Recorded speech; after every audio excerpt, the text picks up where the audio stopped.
Welcome to Forgotten History Daily. I am William, and tonight we journey into one of his most fascinating and darkest stories, the real history of the death penalty in America. A nation founded on freedom and justice has, at its core, a gruesome secret that remains shrouded in darkness. In 2014, just 3 years ago, Richard Glossip was sentenced to death for a crime he swore he did not commit. He maintained his innocence until the very end, but it was too late. On January 16th of that year, Oklahoma's execution chamber saw one of its most botched executions in recent history. A lethal injection cocktail went horribly wrong, causing Glossip to convulse and gasp for air as he slowly succumbed to a prolonged agony that lasted agonizing 9 minutes. Witnesses described the scene as ghastly and likened it to a torture. And yet, this execution was not an isolated incident. Tonight, we will explore the long and troubled history of capital punishment in America, first recorded hanging in 1622 to the present day. We will delve into the lives of those wrongly accused, like Cameron Todd Willingham, who maintained his innocence until he took a fatal step to the execution chamber's door in Texas in 2004. This story has since been highlighted as one of the most egregious cases of wrongful execution in modern American history. As we navigate this complex and disturbing topic, we will examine the statistics that are staggering. Over 1,500 people have been wrongly convicted and sentenced to death in the United States alone since. And yet, despite these alarming numbers, the fight against capital punishment,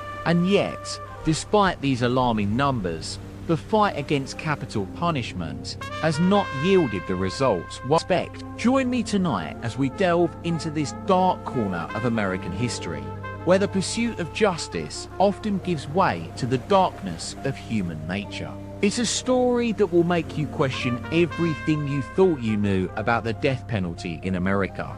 As we explore the troubled history of capital punishment in America, it becomes clear that the problem of wrongful convictions and botched executions is not just a matter of individual mistakes or oversights. Rather, it is a symptom of a deeper issue, one that speaks to the fundamental flaws in our justice system. Take, for example, the case of Cameron Todd Willingham, who we mentioned earlier.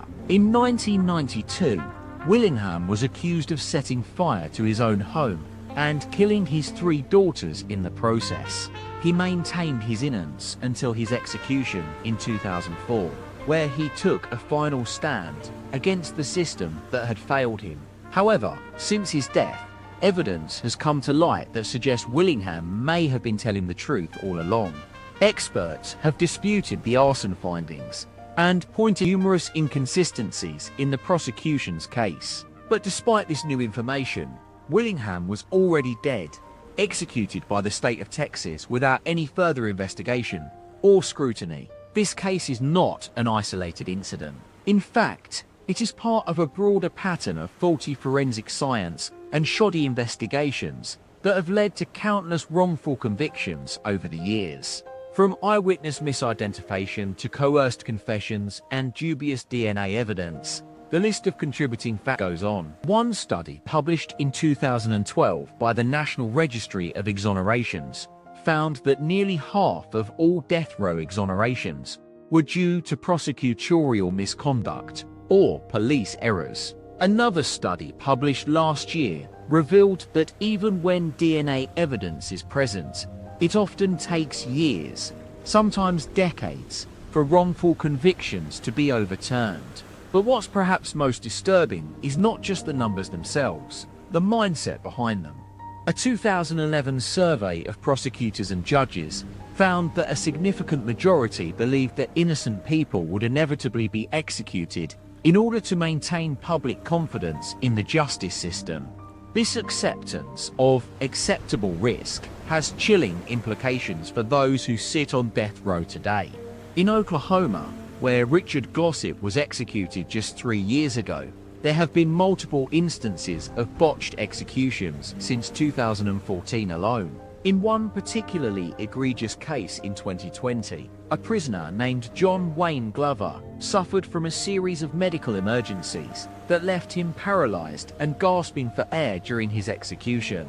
Meanwhile, on the other side of the country, California has become the latest state to grapple with its own legacy of wrongful convictions, with over 20% of all death row inmates having since been exonerated or having had their sentences commuted.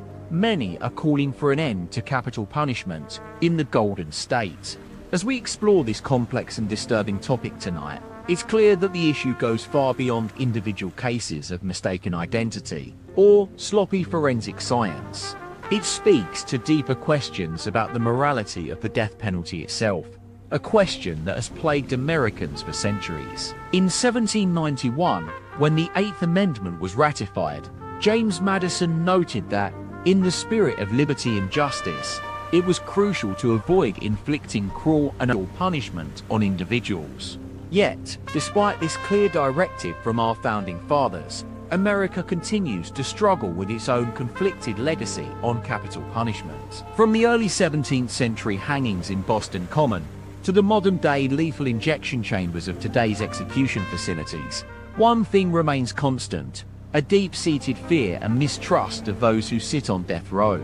But what does it say about our society when we prioritize public safety over individual justice? Tonight, as we continue this journey into the darkest corners of American history, these questions will remain at the forefront, guiding us towards an uncomfortable truth that may just change everything you thought you knew as we delve deeper into the labyrinth world of capital punishment in America. Let us first step back and ourselves in the very fabric of society that has given rise to this most divisive of issues. It is the late 19th century, an era marked by unbridled optimism and unprecedented growth. The Industrial Revolution is in full swing, transforming cities into bustling metropolises and all communities into swing suburbs. The streets are alive with the hum of progress, as horse-drawn carriages give way to the whirring contraptions of the automobile age. But amidst this grand tapestry of innovation and expansion lies a stark reality, one that has been woven into the very fabric of American life from its inception. We're talking about a nation built on freedom, yet shackled by an unyielding obsession with capital punishment. In 1890, just shy of a century ago, President Benjamin Harrison signs the Federal Anti-Curtizan Act, effectively making prostitution a federal offense. The public outcry is palpable, with many decrying the law as draconian and ineffective. And yet, amidst this hubbub over moral decay and social ills, we find a rather more sinister phenomenon unfolding, one that would have far-reaching implications for generations to come. As the country hurtles the dawn of the 20th century, executions are becoming increasingly commonplace. Public hangings in town squares give way to the more sanitized, yet no less brutal method of electrocution. Cities like New York and Chicago, with their towering skyscrapers and bustling streets, become hubs for a sinister trade, one that sees desperate souls clamoring for just cost. But what does this have to do with you? Perhaps you're thinking about the latest crime drama on Netflix, or the sensationalized headlines of your local newspaper. Maybe you've even found yourself pondering the moral implications of capital punishment over a Sunday roast dinner. Whatever your connection, rest assured that the story we'll embark upon is one that cuts to the very heart of American identity. Take, for instance, the case of Robert Alton Harris, executed in 1992 for the murder of 2 young boys in California. A particularly gruesome crime, it sparked widespread outrage and led to a national debate on the death penalty. Yet, what few know is that this pivotal moment was merely the culmination of a centuries-old trend, one fueled by fear, misinformation, and an almost primal desire for vengeance. In 1787, as the Constitutional Convention convenes in Philadelphia, the very notion of capital punishment is still a contentious issue. Alexander Hamilton, Thomas Jefferson, and James Madison engage in heated debates over the merits and drawbacks of this most final of punishments. But what's often overlooked is the profound impact that these esteemed founding fathers had on shaping the course of American history. Madison, in particular, plays a pivotal role in brokering the deal that would become the Eighth Amendment, the very cornerstone of American jurisprudence regarding capital punishment. Yet, as we've seen, even this landmark legislation has failed to stifle the tide of executions over this. Fast forward to 1947 and the notorious case of Willie Francis, executed in Louisiana for a crime committed at the tender age of 16. What's remarkable about this particular story is not just its macabre undertones, but also the stark revelation it presents. Even as late as World War II, America was still grappling with the very notion of juvenile. Francis, you see, was condemned to death for murdering a local shopkeeper in St. Martinville. His fate became somewhat of an anomaly when he survived the initial electrocution, only to be rearrested and put through it all again several months later. This harrowing event serves as a chilling reminder that even in the midst of global turmoil, America's obsession with capital punishment continued unabated. Now, let us take a step back into the shadows of history and peer into the lives of ordinary Americans living during this tumultuous era. The streets are alive with the din of street vendors, horse-drawn carriages and pedestrians going about their daily business. Amidst this sea of humanity lies an underlying current, one that speaks to the inherent fears and desires of a nation still grappling with its own identity. It's 1903, and the great riots in New York City have left the city reeling. The public's cry for justice is palpable as vigilantes take the law into their own hands, meting out brutal punishments to perceived wrongdoers. This volatile climate provides fertile ground for the most heinous crimes, and for those who dare to challenge the status quo.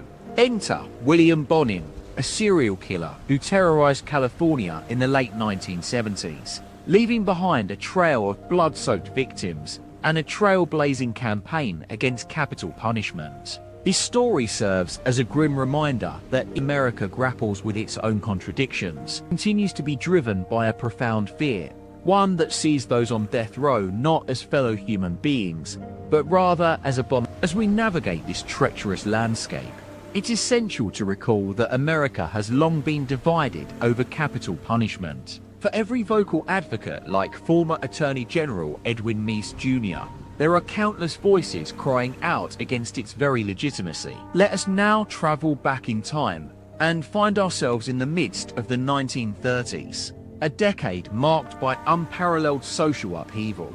It is an era when flappers and gangsters rule the nightclubs, when jazz and blues fill the airwaves, and when the Great Depression casts a long shadow over American life. Amidst this backdrop, we find a peculiar intersection, one where politics, morality, and the public's perception of justice become inextricably linked.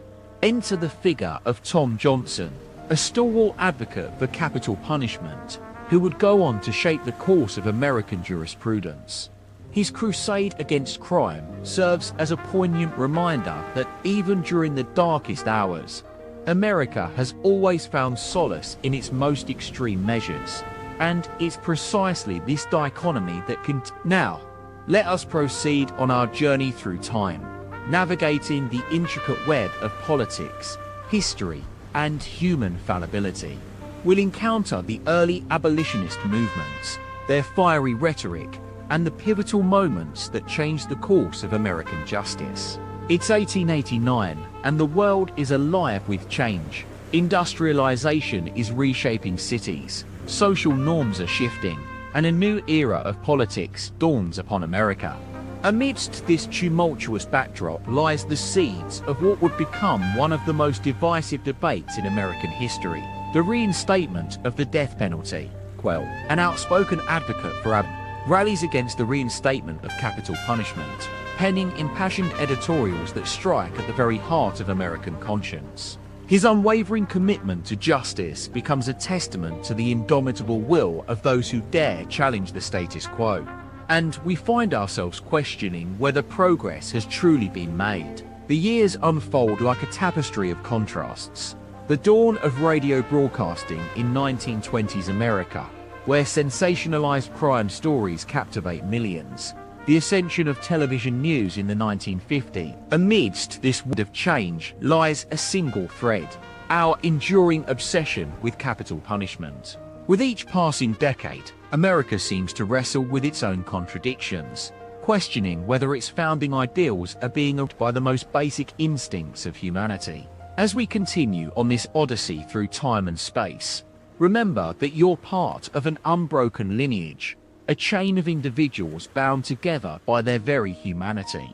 Your voice, your opinions, your very presence has helped shape this nation's complex history. And so let us return to our current day. And grapple with the weighty legacy we've uncovered thus far. We find ourselves on the precipice of an uncomfortable truth. America's death penalty remains a contentious issue, with many states grappling with what truly serves justice. But what lies at the heart of this debate? Is it merely a question of numbers, a tallying of lives lost versus the pursuit of public safety? Or is there something far more profound at play? As we stand at the threshold of this grand conversation, we are reminded that capital punishment is not simply an abstract concept, but rather a living, breathing embodiment of America's own conflicted identity. The year was 1972, a time of great upheaval in America. The nation was reeling from the aftermath of Vietnam. Watergate had just been exposed, and the death penalty was on its knees. In Furman v. Georgia, a landmark Supreme Court case, the justices delivered a verdict that would shake the very foundations of capital punishment. The court ruled that the death penalty as it stood in 1972 was unconstitutional, citing arbitrariness and capriciousness. This decision sent shockwaves through the American justice system, leaving many to wonder if the state's most severe punishment had finally met its match. But beneath the surface of this momentous ruling lay a more complex narrative, one that spoke not just to the law, but to the human condition itself. It was a story of fear, greed, power, and betrayal. A tale that would unfold with each passing day. One individual who played a pivotal role in this unfolding drama was William Bowers, a former death penalty defender turned abolitionist. A keen observer of American society, Bowers recognized that the death penalty's flaws were not just constitutional, but also human. He saw how its implementation could be driven by prejudice, racism, and personal agendas. As we delve into the story of America's death penalty, it's essential to grasp these intricate threads, the darker aspects of humanity that can lead us down a path of devastating consequences. We'll navigate the twists and turns of history, exploring pivotal events and key figures who helped shape this complex narrative. In 1994, the passage of the Anti-Terrorism and Effective Death Penalty Act marked a turning point in America's death penalty saga. This legislation tightened the noose on appeals processes, making it even more challenging for those facing capital punishment to secure justice. Nowhere was this shift more pronounced than in the state of Florida, where Governor Jeb Bush championed the AEDPA as a means to speed up executions and get the job done. But critics argued that the story of William Rettenmund would illustrate this tension. In 1996, after being sentenced to death for a crime he claimed he didn't commit, Rettenmund became an unlikely advocate against capital punishment.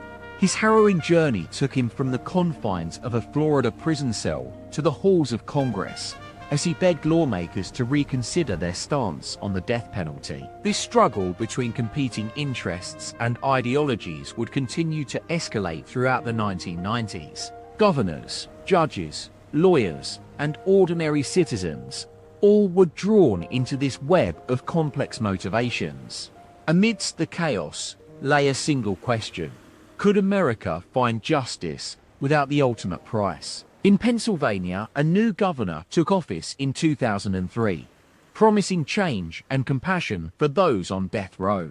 Tom Ridge's administration brought a fresh approach to capital punishment, focusing on rehabilitation rather than retribution. Yet beneath this seemingly benevolent face lay deep-seated tensions between human life and state authority.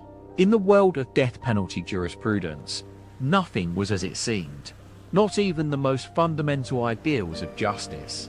We'll follow this intricate dance through time and place, observing how individuals on both sides of the debate have been driven by fear, ambition, or a misguided desire for retribution.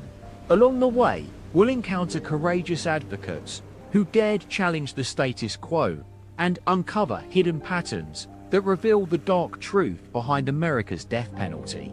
From botched executions to innocent people killed, from judges to governors, each thread in this tapestry is intertwined with human lives. And it is here, at the intersection of power and morality, that we find ourselves confronted with a profound question. Can justice ever truly be served without sacrificing our fundamental humanity? The journey ahead will take us into the very heart of America's conflicted identity. We'll explore how social change, media, and politics have interacted to shape this complex narrative.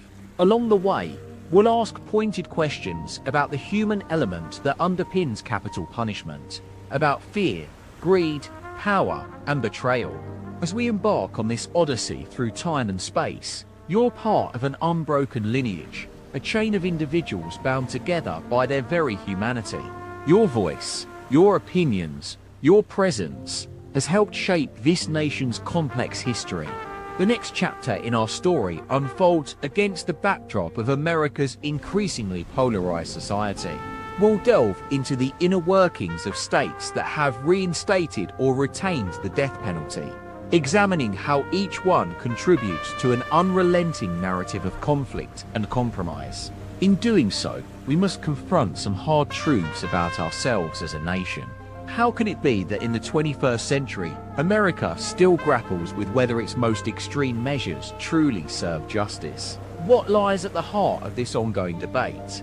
Is it merely a question of numbers or something far more profound? As we continue on our journey through time and space, remember that capital punishment is not an abstract concept, but rather a living embodiment of America's conflicted identity. We are not just watching history unfold. We're witnessing beings with their flaws, fears, and aspirations. The story ahead will challenge us to confront the darkest aspects of ourselves, to examine how our choices as individuals have contributed to this complicated narrative. It is here we find ourselves grappling with an uncomfortable truth. America's death penalty remains struggling to reconcile its pursuit of justice with the fundamental value of human life. And so, let us press on into the heart of this grand conversation, a dialogue between competing interests, ideas, and people. As we do, remember that your voice, your presence, has helped shape America's complex history. Will you join us as we delve deeper into the story of the death penalty in America?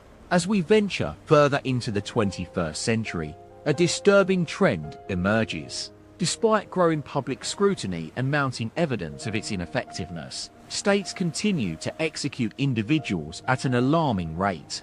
According to a report by the Death Penalty Information Center, between 1999 and 2018, over 1,400 people were put to death in the United States. But what's perhaps even more astonishing is that many of these executions have been marred by controversy. In some cases, it's clear that the condemned have been innocent all along.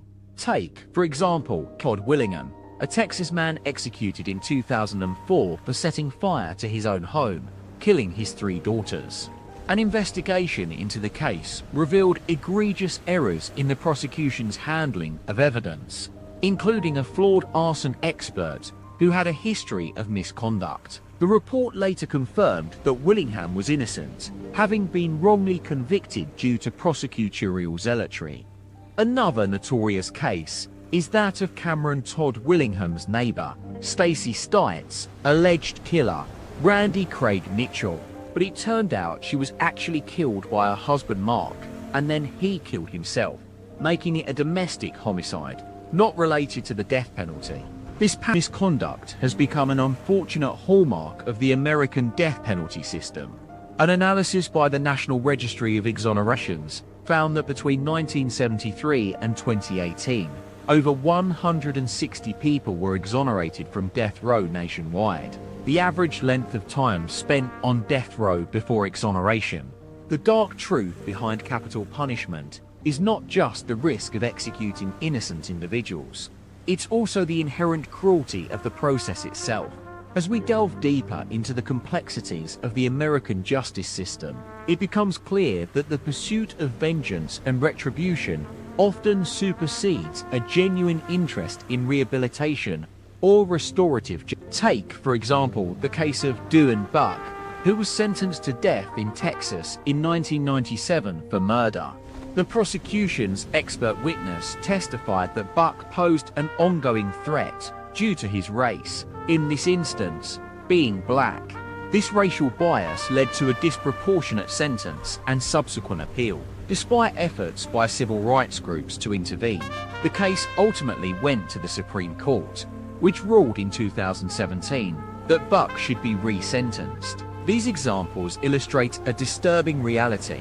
America's death penalty system has become increasingly arbitrary, with life and death decisions frequently being swayed by factors like geography, socio-economics. The notion of equal justice under the law is repeatedly subverted, as those in power often prioritize their own interests over the fundamental human right to life.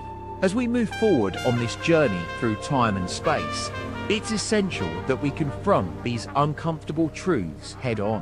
What does it say about us as a society when our leaders prioritize retribution and rehabilitation?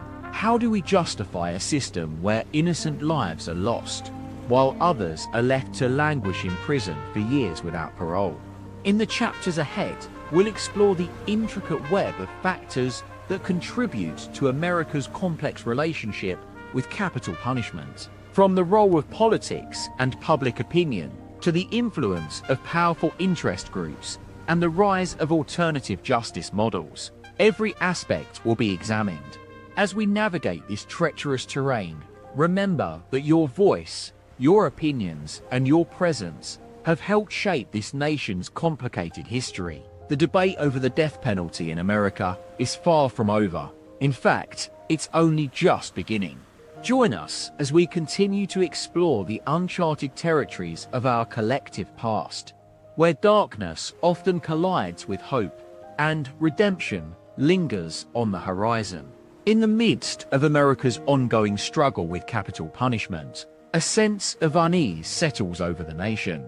As we delve deeper into the complexities of this contentious issue, it becomes clear that the dark underbelly of the death penalty system is more than just a collection of isolated incidents. Symptom of a far more... The story of Timothy Cole, for instance, serves as a stark reminder of the systemic flaws inherent in the American justice system. Convicted of rape in 1985 and sentenced to life without parole, Cole spent nearly 2 decades behind bars before his innocence was finally proven through DNA evidence in 2008. The Texas Innocence Project's efforts ultimately led to his exoneration, but not before he had lost 13 years of his life. This pattern of wrongful convictions is by no means unique to Cole's case. According to the National Registry of Exonerations, between 1973 and 2018, over 160 individuals were exonerated from death nationwide, with an average length of time spent. But what exactly drives this phenomenon? Is it simply a matter of flawed investigations or poorly trained law enforcement officials? Or is there something more sinister at play? Consider the case of Robert Gulak, who was wrongly accused and executed in 1994 for the trial, which took place in Idaho, relied heavily on the testimony of a single eyewitness, despite glaring inconsistencies in her accounts. In her book, The Executioner's Song, Norman Mailer poignantly captures the atmosphere surrounding Gulag's trial.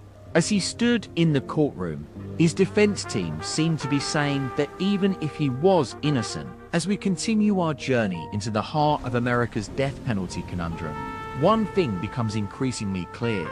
The pursuit of vengeance and retribution often supersedes genuine concerns for rehabilitation.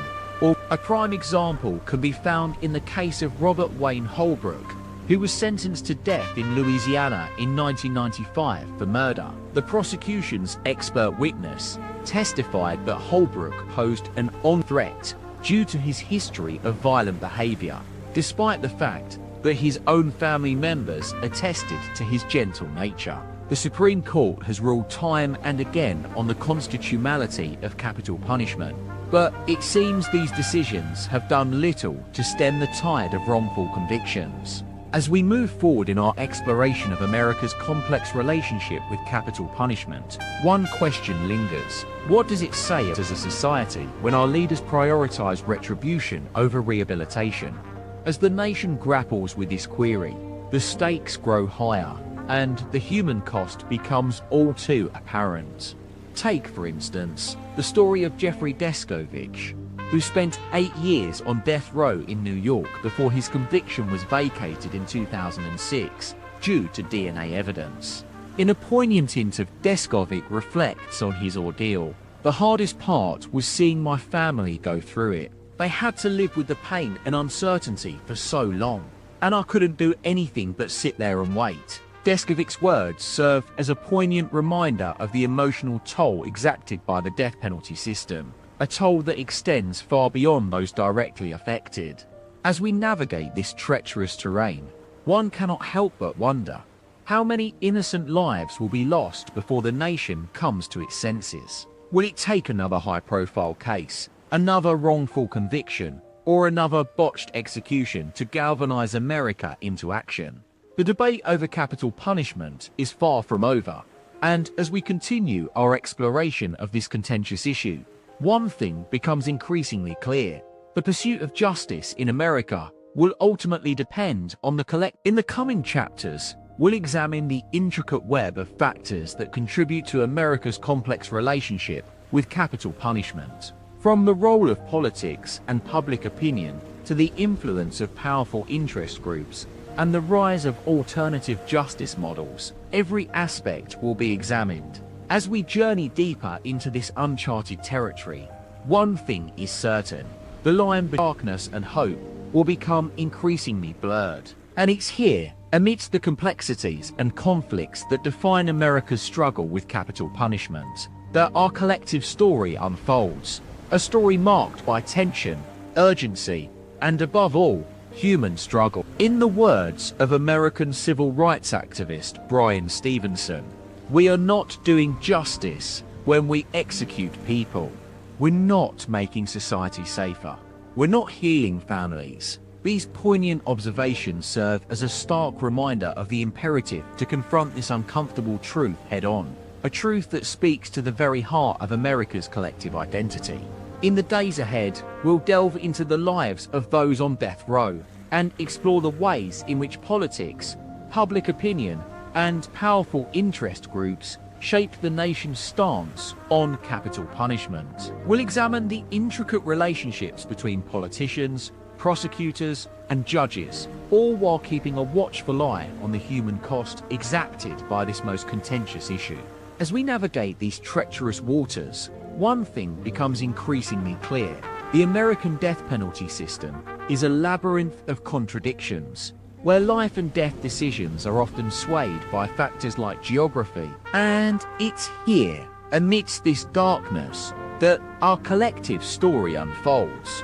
A story marked by hope, redemption, and, above all, human struggle. The question remains, can America find its way out of this labyrinth? Only time will tell. But one thing is certain: the journey ahead will be fraught with tension, conflict, and ultimately, profound change. As we delve deeper into the complexities of capital punishment in America, it's essential to examine the role of politics and public opinion in shaping the nation's stance on this contentious issue. For centuries, politicians have harnessed the power of capital punishment as a means to connect with voters, secure support from law enforcement and victims' families, and demonstrate toughness on crime. The 1970s saw a significant shift in the national conversation around capital punishment, sparked by high-profile cases like the executions of Gary Gilmore and Timothy McVeigh. As the nation struggled to comprehend the moral implications of taking human life, public opinion began to sway in favor of abolition. This momentum was fueled by the emergence of grassroots organizations like the National Coalition to Abolish the Death Penalty, which mobilized ordinary citizens to advocate for repeal. However, as we've seen time and again throughout American history, change often comes with its own set of challenges. As public opinion shifted towards abolition, powerful interest groups began to exert their influence on the debate. Lobbyists representing industries like construction and manufacturing argued that capital punishment provided a jobs-boosting stimulus package for local economies, while some states even used execution funds. Meanwhile, politicians themselves became increasingly embroiled in the battle over capital punishment. Governors and mayors scrambled to prove their toughness on crime, often by seeking out more aggressive sentencing laws, or vowing to carry out executions personally. In this environment, the voices of those advocating for abolition, including lawyers, activists, and faith leaders, were frequently drowned out by the din of electoral politics. One notable example of this phenomenon is the 1994 crime bill, championed by then-Senator Joe Biden and signed into law by President Clinton. The legislation introduced stricter sentencing guidelines, expanded federal death penalty laws, and even incentivized states to adopt new execution methods, a trend that would continue well into the 20s. This symbiotic relationship between politics and capital punishment highlights one of the most pressing concerns surrounding this issue: the ways in which systemic inequalities are perpetuated through our justice system. As we explore these themes further, it becomes clear that geography, socioeconomic status, and skin color all play a significant role in determining who sits on death row and who gets to stay out.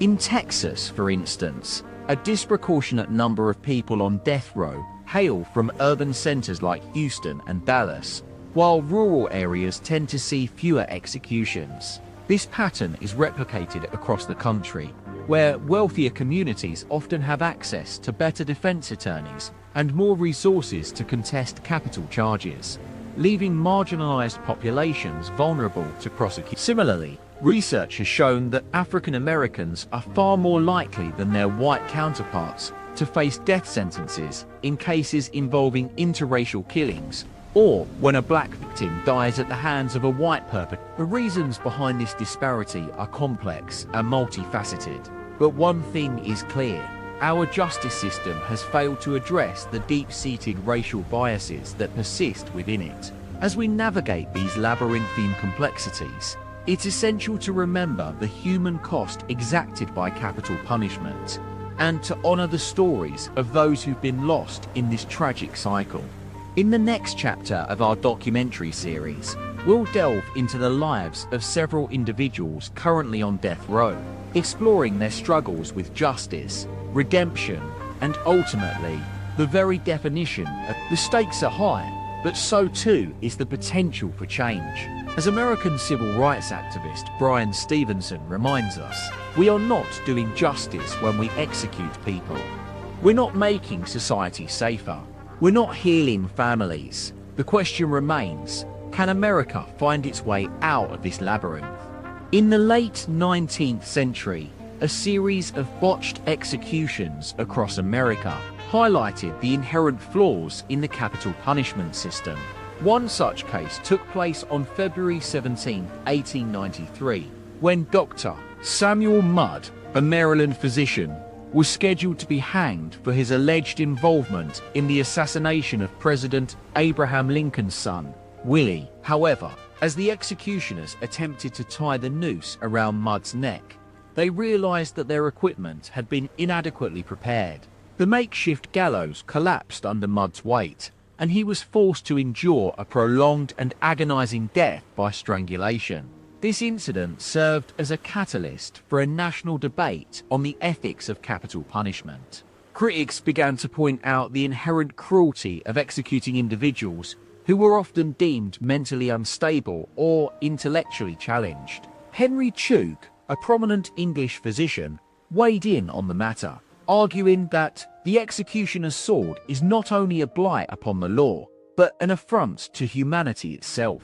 His words would eventually resonate. Meanwhile, on the opposite side of the Atlantic, a similar narrative was unfolding. In Germany, the notorious Dr. Karl Berg, who had performed autopsies on executed prisoners in several states, began to advocate for the use of lethal gas as a more humane alternative to traditional. This would eventually lead to the widespread adoption of gas chambers across America during the mid-20th century. Fast forward to the 1950s and 60s, the case of Barbara Graham, an American woman who was sentenced to death for her role in a California murder. Despite mounting evidence that Graham's confession had been coerced by authorities, she was executed on June 3, 1955, via lethal gas injection at San Quentin State Prison. This incident raised questions about the reliability of confessions obtained through dubious means and highlighted the often bleak prospects faced by marginalized women within America's justice system. One particularly chilling account from this era involves the execution of Pedro Giron, a young Mexican-American man who was sentenced to death for murder in 1956.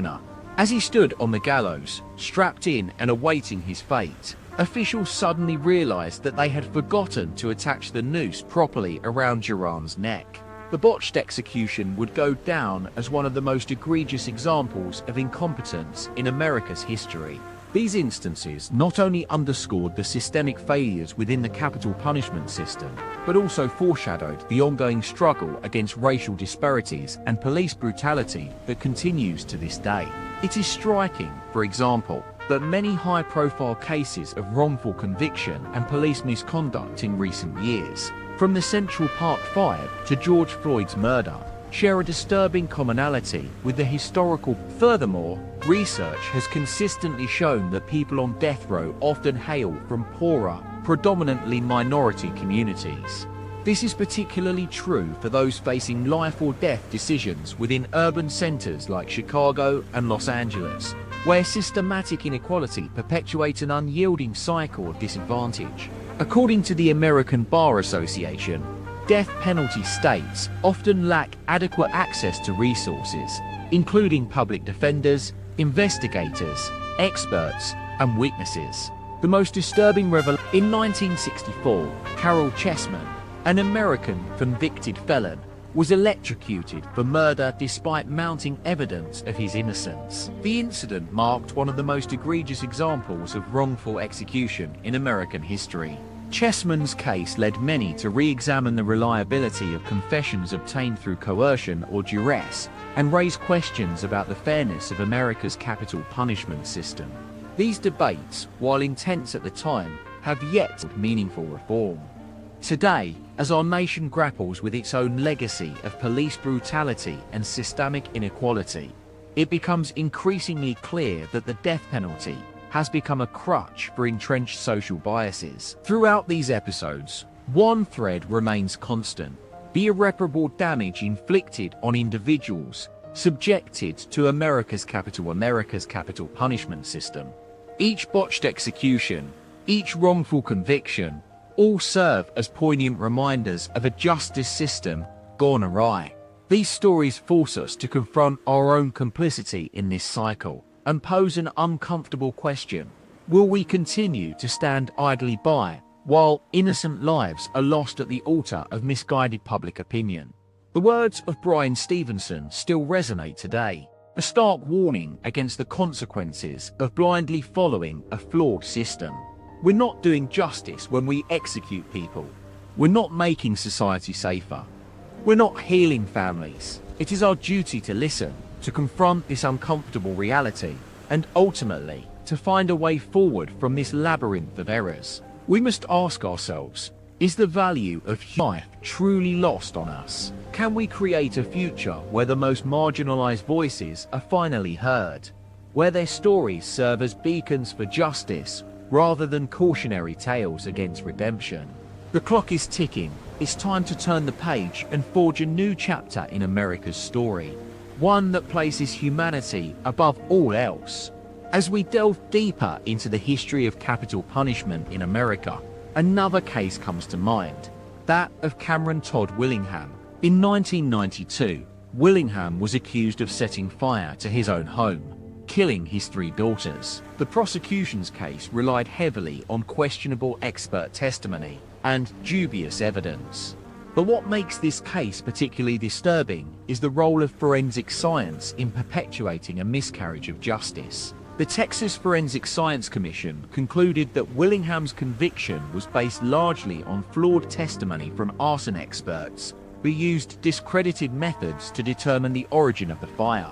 This raises serious questions about the reliability of forensic evidence and the dangers of relying too heavily on expert opinions in capital cases. Willingham's story is a stark reminder of how easily innocent lives can be lost when the pursuit of punishment takes precedence over truth and justice. His case also highlights the need for greater scrutiny and accountability within the forensic science community, as well as the importance of ensuring that expert testimony is based on sound scientific principles rather than. But Willingham's story doesn't end there. In 2004, Texas executed him for his supposed crime, despite mounting evidence of his innocence. The execution itself was botched, with witnesses describing a prolonged and agonizing death by lethal injection. This incident sparked widespread outrage and calls for reform, but it also underscored the deep-seated problems within America's capital punishment system. Today, many experts argue that the use of forensic science in capital cases has become a major contributor to wrongful convictions. The American Bar Association estimates that as much as 70% of all DNA exonerations involve flawed or misapplied forensic evidence. This is particularly disturbing given the often repeated claim that forensic science provides an objective, unbiased assessment of the facts. In reality, however, expert testimony can be just as subjective and influenced by external factors as any other type of witness testimony. The Willingham case demonstrates how flawed forensic analysis can lead to devastating consequences, perpetuating a cycle of injustice that continues to this day. As we explore the darker corners of America's punishment system, it becomes clear that innocent lives have been lost at every stage, from initial investigation and interrogation to trial and execution. The cases of Chessman and Willingham serve as stark reminders that justice can be blind, but not in a fair or equitable sense. In contrast, there are countless stories of those who have managed to escape the gallows, only to struggle with the long-term effects of their ordeal. The National Registry of Exonerations estimates that over 160 people have been wrongly convicted and later cleared since the late 1980s. These individuals bear scars, physical, emotional, and psychological, that may never fully heal. And yet, despite this overwhelming evidence of a system gone awry, many Americans continue to cling to the notion that capital punishment is necessary for justice to prevail. They argue that it serves as a deterrent, a means of retribution for society's most heinous crimes. But what does justice truly mean in this context? Is it simply a matter of meting out punishment according to societal norms? Or can we strive for something more? We'll explore the complex interplay between social attitudes and public policy next, examining how deeply entrenched biases shaped America's approach to capital punishment over the years. As we reflect on the tumultuous history of capital punishment in America, it's essential to acknowledge that the aftermath of botched executions and wrongful convictions often brings about both sorrow and reflection. The tragic tale of Cameron Todd Willingham, executed in 2004 for a crime he likely didn't commit, has sparked an ongoing debate about the ethics and efficacy of the death penalty. We mustn't become mired in the what-ifs and maybes. Instead, let's explore the long-term consequences of these events on individuals, families, and society as a whole. It's through this examination that we can begin to grasp the profound impact of capital punishment on human lives. Take, for instance, the case of Timothy Masters, executed in Colorado in 1999 for the murder of a 7-year-old girl. This incident led to widespread calls for reform, prompting some states to adopt more stringent safeguards against wrongful convictions. The National Registry of Exonerations now documents over 160 cases where innocent individuals were wrongly convicted and later cleared. One such example is that of Jeffrey Descovich, who spent 16 years in prison before being exonerated in 2006. His case, which involved the use of coerced confessions and flawed forensic evidence, has become a rallying cry for advocates seeking to reform the justice system.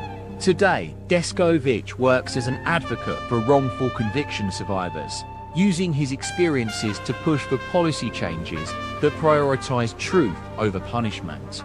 But what about those who were not so fortunate? How do we address the devastating effects of wrongful convictions on families and communities? Consider the case of Stephen Chaney, a man wrongly accused of murdering his 4-year-old daughter in Texas. The years spent in prison took a profound toll on his family as they struggled to cope with the loss of their young child.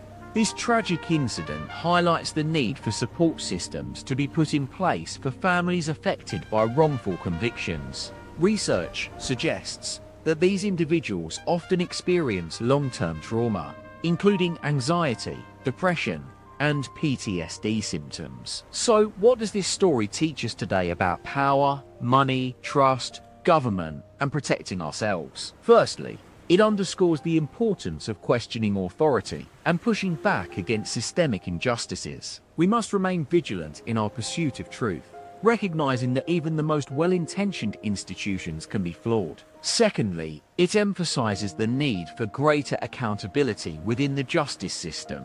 This includes ensuring that law enforcement agencies and prosecutors adhere to strict guidelines for evidence collection and forensic analysis. In turn, this will help prevent cases like Willingham's from occurring in the future. Thirdly, it highlights the significance of empathy and compassion in addressing the human impact of capital punishment. By acknowledging the fallibility of human institutions and extending a helping hand to those affected by wrongful convictions, we can begin to rebuild trust in our justice system.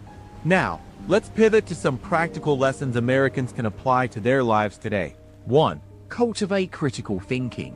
When confronted with complex issues like capital punishment, it's essential to approach the topic with an open mind and a willingness to question established norms. By critically evaluating information and sources, we can make more informed decisions about our place within society. Support policy reform. Engage in your local community by advocating for policy changes that prioritize truth over punishment. This might involve volunteer organizations dedicated to wrongful conviction survivors, or simply spreading awareness through social media platforms. Foster empathy and compassion. When interacting with individuals who have been impacted by capital punishment, be willing to listen and offer support. By acknowledging their stories and experiences, we can help create a more empathetic society that values human life above all else. Finally, let's not forget the significance of transparency in governance. As we navigate the complexities of power and authority, it's crucial to remain vigilant about government accountability and oversight. This will help ensure that those in positions of power do not abuse their influence, leading to a more just and equitable society for all. As we conclude our exploration of America's capital punishment system, it's essential to recognize both the progress made and the continued work needed. While significant strides have been taken toward reform, there remains much to be done in addressing the systematic flaws that perpetuate wrongful convictions and botched executions. In closing, let's hold a moment of silence for those who have lost their lives due to capital punishment's failures. Their stories serve as a poignant reminder of the importance of striving for justice, compassion, and empathy, not just as ideals, but as guiding principles in our pursuit of human dignity and understanding. As we reflect on the darker aspects of America's history with capital punishment, it's essential to acknowledge the individuals who have been directly impacted by this system. The families of those wrongly accused and executed, the survivors of miscarriages of justice, and the communities ravaged by the cycle of violence and revenge. Their stories are a testament to the human cost of our pursuit of them. One such example is the case of Timothy Cole, an innocent man from Lubbock, Texas, who was wrongly convicted of rape in 1985. Despite his protests of innocence, Cole spent nearly 2 decades behind bars before being exonerated by DNA evidence in 2008. Tragically, Cole passed away just a few days later due to complications related to the tuberculosis he contracted while incarcerated. Cole's story is not unique, however. In fact, it's estimated that hundreds, if not thousands, of innocent people have been wrongly convicted and sentenced to death in the United States over the past century. The vast majority of these cases involve botched investigations, coerced confessions, or flawed confessions, or flawed forensic evidence. Take, for instance, the case of Cameron Todd Willingham, a man from Texas who was executed in 2004 for allegedly setting fire to his own home, killing 3 of his children. An investigation by the New York Times later revealed that the arson experts who testified against Willingham had provided false and misleading information to prosecutors. Willingham's conviction was based on what has since been recognized as faulty science. These cases highlight the very real consequences of a system that prioritizes punishment over truth and reveal the seated flaws in our approach to capital punishment. They also underscore the importance of ongoing advocacy for reform, both within the justice system and among the broader public. As we examine the social and historical contexts that have contributed to America's culture of death, it becomes clear that the roots of this problem run far deeper than a simple issue of bad apples or isolated incidents. Rather, they are intertwined with long-standing issues of racial bias, socio-economic inequality, and systematic corruption. Consider the legacy of Jim Crow-era laws, which perpetuated racial segregation and disenfranchisement across the South. These discriminatory practices laid the groundwork for modern-day disparities in sentencing and law enforcement, disproportionately impacting communities of color. Similarly, the economic and social conditions that led to widespread poverty and inequality during the Great Depression and post-war eras created fertile ground for exploitation by those who would seek to profit from the justice system. These entrenched power dynamics have created a system in which the voices of the marginalized are systematically silenced, while those with wealth and influence wield disproportionate control over our most critical institutions. It's little wonder that so many botched executions and wrongful convictions have gone unaddressed for far too long. As we move forward, it's essential to confront these underlying issues head-on, rather than treating them as abstract policy problems or ideological flashpoints. By doing so, we can begin to dismantle the systematic barriers that perpetuate inequality and injustice, and create a more just society in which every life is valued, regardless of color, creed, or socio. In the next chapter of our exploration, we'll delve deeper into the world of private prison companies and their role in shaping America's capital punishment landscape. From cozy relationships with politicians to the exploitation of vulnerable populations, this dark history offers a sobering reminder of the risks of unchecked power and corruption, and the importance of holding those in authority. As we bring this chapter of our exploration to a close, it's clear that the true horror of America's death penalty lies not in the execution chamber itself, but in the systematic injustices that have led countless innocent. From the coerced confessions and flawed forensic evidence to the racial bias and socio-economic inequality that pervade every level of the justice system. It's a story that serves as a stark reminder of the dark. Consider the case of Carlos de Luna, executed in Texas in 1989 for a crime he did not commit. An investigation by the Dallas Morning News later revealed that police had coerced a false confession from de Luna, who was mentally ill and struggling with English as his second language. The actual perpetrator, Carlos Hernandez, was eventually identified through DNA evidence, but it came too late to save de Luna's life. Cases like these highlight the disturbing reality of America's capital punishment system, that innocent lives are being lost due to systemic flaws, rather than exceptional circumstances. And yet, despite the mounting evidence of wrongful convictions and botched executions, many in power continue to cling to the status quo, dismissing criticism as mere activism or left-wing. The truth is far more sinister. The death penalty has long been a tool for exerting control over marginalized communities, particularly communities of color. From the early days of Jim Crow-era segregation to the present day, the justice system has been used as a means of oppression, rather than a mechanism for upholding justice. As we move forward, it's essential that we confront this uncomfortable history head-on. We must ask ourselves, can we truly claim to be a just society when our laws and institutions perpetuate inequality and injustice? If you're still unclear about the true nature of America's death penalty, I encourage you to share this story with someone who needs to hear it. Perhaps a friend or family member who has been affected by the justice system firsthand. Or maybe a local politician or community leader who can help bring about much-needed reform. And if this story opened your eyes, subscribe to Forgotten History Daily. Every week we uncover the stories they don't want you to know.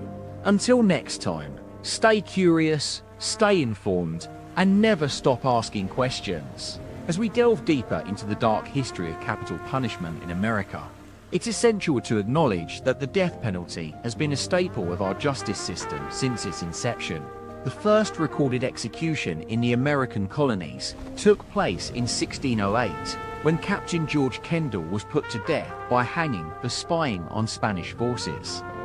As the country grew and expanded, so did the scope of capital punishment. During the antebellum era, the slave codes of southern states made it clear that certain individuals were considered less than human, deserving of brutal treatment at the hands of their masters. The death penalty was a tool used to enforce this ideology, with enslaved people being subjected to gruesome forms of execution, such as burning alive or being torn apart by animals. As the country entered the Jim Crow era following Reconstruction, the justice system continued to be plagued by systemic racism and bias. Lynching became a disturbingly common occurrence, with estimates suggesting that between 1880 and 1930, over 2,500 African Americans were killed by white mobs across the South. While these acts were often presented as vigilantes, they served as a reminder of the power dynamics at play in American society. The modern era of capital punishment began to take shape in the 1960s, with the landmark case of Furman v. Georgia effectively ending the use of the death penalty nationwide. However, just 5 years later, in 1977, the Supreme Court ruled in Gregg v. Georgia that states could once again implement the death penalty, citing improved procedural safeguards as a reason for reinstatement. In reality, this so-called reform did little to address the systematic issues plaguing the justice system. Rather, it provided cover for states to continue implementing capital punishment in ways that disproportionately targeted marginalized communities. Today, people of color make up 55% of death row inmates, despite accounting for only 25% of the overall inmates, despite accounting for only 25% of the overall population. One particularly egregious example is the case of Timothy Cole, a young man from Texas who was wrongly accused and executed in 1985 for a crime he did not commit. An investigation by the Innocence Project revealed that police had used aggressive tactics to extract a false confession from Cole, who was a mentally ill veteran struggling with PTSD. The Cole case highlights a disturbing trend. Innocent people are being sent to their deaths due to flawed forensic science and outdated interrogation techniques. Between 1973 and 2015, the National Registry of Exonerations documented over 150 death row exonerations dating Nidwait, with many more cases like these. Statistics demonstrate that capital punishment is not just a moral failing, but a deeply ingrained institutional problem that requires comprehensive reform. So far, our attempts at addressing these issues have been piecemeal and ineffective, often led by activists and advocates who are dismissed as bleeding heart liberals or specialist groups. But the truth is more nuanced. We must confront this history head-on, acknowledging that our pursuit of justice is flawed at its core. Join me next time on Forgotten History Daily as we delve into the true story behind one of the most infamous death penalty cases in American history, the execution of Ronald Reed in Illinois 1990. It's a case that would become a rallying cry for abolitionists, but also expose the darkest corners of our justice system.